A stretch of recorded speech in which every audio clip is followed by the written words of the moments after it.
Zee 24 तास एक पाऊल पुढे।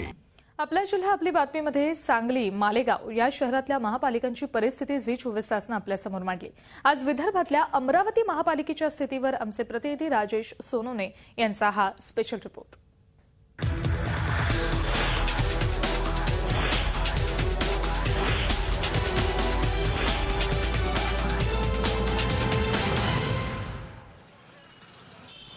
विदर्भात नागपूरनंतर अमरावती ही सर्वात मोठी महापालिका आहे। शहराचा विकासही वेगाने होतोय।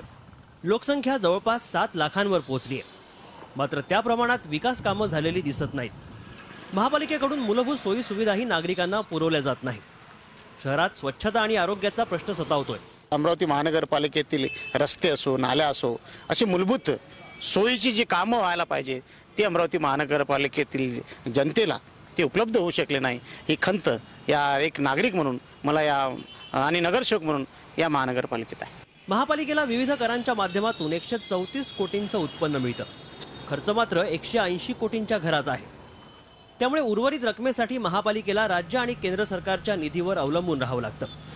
या निधी अभावी विकास कामांवर परिणाम झालाय। महानगरपालिकेने दुर्लक्ष करत आहे। फक्त यांचा टॅक्स वसुलीकडे आणि त्यांच्या पगाराकडे यांचंच लक्ष असतात। टॅक्स वसुली करायला हे एवढी जबरदस्ती करतात की यांच्या प्रमाणाच्या बाहेर जबरदस्ती करतात आणि त्या पद्धतीने जनतेला सुखसुविधा देत नाहीत।